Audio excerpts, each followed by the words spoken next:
Hello students, good morning, good evening, good afternoon. चलिए, आप लोग कैसे हैं? आई होप कि आप लोग अच्छे होंगे, स्वस्थ होंगे। चलिए, रेनबो पार्ट 2 के जो पोएम सेक्शन है उसका हम लोग आज करने वाले हैं मैकाविटी द मिस्ट्री कैट। ठीक है, सबसे पहले मैकाविटी द मिस्ट्री कैट को पोएम को करने से पहले इनके राइटर के बारे में हम लोग देखेंगे। कौन है? टीएस इलियट साहब। तो सबसे पहले हम लोग आसान भाषा में उनको समझने की कोशिश करेंगे, उसके बाद हम लोग समझेंगे क्या उनका पोएम क्या कहता है ना, कैसे है, नहीं है, कैसे हमें पढ़ना है, लाइन बाय लाइन उसको सही तरीका से एक्सप्लेन करेंगे हम लोग। तो सबसे पहले आप लोगों को ये चैप्टर पर क्या पढ़ना है? Macavity the mystery cat. Mystery के नाम से आप लोग यानी कि मिस्ट्री नाम आप लोग समझते ही होंगे इसका क्या है।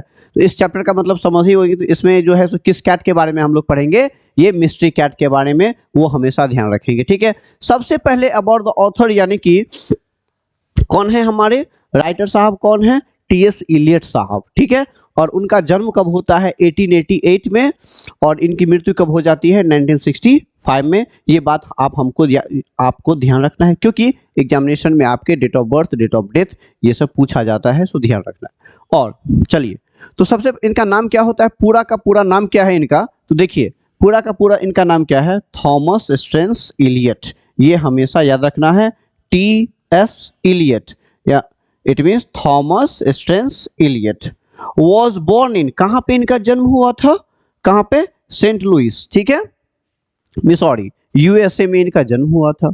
ठीक है, उसके बाद है ना, उसके बाद ही मूव टू इंग्लैंड, यानी कि अमेरिका में, यूनाइटेड स्टेट ऑफ अमेरिका में जन्म होने के बाद कुछ साल बाद ये कहाँ पे मूव कर गए? इंग्लैंड में मूव कर गए। ये बात आपको ध्यान रखना है। जो टीएस इलियट साहब जो है सो कहाँ पे मूव कर गए? अपने बर्थ प्लेस को छोड़ करके, अपने पूरे जीवन भर के लिए। ठीक है, and live there for the rest of his life. Rest of his life का कहने का मतलब क्या है? जो जब वो सेटल हुए ना, तो पूरा का पूरा जब तक वो उनका सांस रहा, यानी कि कब? 1965 तक, जब तक वो मरे तब तक वो इंग्लैंड में ही सेटल रहे। ये बात आपको ध्यान रखना है। ठीक है, ये बात आगे। और वेरी द इन्फ्लुएंशियल फिगर, वो मतलब क्या? लोगों को प्रेरित करने वाले, है ना, एक ऐसा फिगर जिनसे टीएस इलियट से लोगों मतलब सीखा करते थे, है ना, जो समाज पे उनका जो है सो उनके किए गए कामों का जो इम्पैक्ट पड़ा है पॉजिटिव वे में, है ना, इसीलिए उनको क्या क्या कहा गया है? इन्फ्लुएंशियल फिगर, है ना। इन कब? 1900, यानी कि 1900 में जो है सो उनका एक वो बहुत बड़े फिगर के थे। Known for is the specific beliefs. ठीक है, ये बात हमेशा याद रखना है। उसके बाद अगर हम उनके लिटरेचर की बात करें तो बहुत ही क्लासिस्ट होता है, valued and the traditional styles होता है उनका लिखने का। सबका पोएम मतलब पोएट्स का अपना अपना लिखने का एक तरीका होता है। ठीक है, अगर हम रिलीजन की बात करें तो ये कौन है? यानी कि एंग्लो कैथोलिक। और आपके एक चैप्टर है कौन, यानी कि फर्स्ट पोएम जो है आपका sweetest love I do not go, उसमें कौन है? जॉन डॉन साहब जो है सो रोमन कैथोलिक। तो वो याद रखना है, ये दोनों मिलता जुलता है ना। जो किस पे? यानी कि रिचुअल्स पे, उसके बाद प्रेयर्स पे, सब पे बिलीव करते हैं। तो ये कौन से रिलीजन से बिलोंग करते हैं? Anglo Catholic. ये हमेशा आपको याद रखना है। अगर हम पॉलिटिक्स की बात करें, वो किस को सपोर्ट करते हैं, है ना, तो रॉयलिस्टिक, यानी कि सपोर्ट, एक ऐसा सपोर्टेड बाय द मोनार्क। कहने का मतलब है जो एक ऐसा पर्सन के द्वारा, रॉयल पर्सन के द्वारा चलता हो, या तो वो राजा हो चाहे वो रानी हो, और ऐसे पॉलिटिक्स कैरियर को वो क्या करते हैं? सपोर्ट करते हैं। ठीक है, उनका जो फेमस वर्क रहा है किनका? टीएस इलियट साहब का। उनका फेमस वर्क ये रहा है द वेस्टलैंड। ये बात आपको हमेशा याद रखना है, the Waste Land and the ash. Ash, ASH, ash का मतलब क्या होता है? राख, है ना, ये बात रखना है। Ash Wednesday and the Four Quartets. तो ये बात हमेशा आपको याद रखना है। जो इनका जन्म हुआ था यूएसए में, सेंट लुइस में, और ये परमानेंट सेटल कहाँ हो गए थे? इंग्लैंड में। ठीक है, कब तक? 1965 तक, यानी कि जब तक वो मरे। और इनका जन्म कब हुआ था? 1888 में। ठीक है, ये बात हमेशा याद रखना। ये लोगों के मन में इनके प्रति जो है सो बहुत ही रिस्पेक्ट था। लोग इनसे कुछ सीखा करते थे। किनसे? टीएस इलियट से। उसके बाद कहता है अब हम पोएम के बारे में आते हैं। हम लोग जो पोएम सेक्शन जो पढ़ेंगे, ठीक है, क्या क्या पढ़ेंगे, है ना, क्या क्या इसमें गिवन है उसके बारे में। देखिए इसमें हम पढ़ेंगे एक मिस्टीरियस कैट के बारे में, बहुत ही ह्यूमरस वे में पढ़ेंगे, फनी वे में पढ़ेंगे, है ना। इनका पोएम का वो स्टाइल ही वही है, ठीक है। आगे बढ़ते हैं। कहता है ये जो पोएम है आपका, वो कहता है कम्स फ्रॉम द बुक। ये बात हमेशा, ये पॉइंट आपको नोट कर लेना है। ये जो पोएम आया है वो कहाँ से आया है, किस बुक से लिया गया है, कौन सा पोएम, मेकाविटी द मिस्ट्री कैट, है ना, जो लिया गया है वो किस बुक से लिया गया है, वो हमेशा ध्यान करेंगे। Old poems book of the practical cats, ये हमेशा याद रखना है, हो सकता है आपके एग्जामिनेशन में पूछे, ठीक है।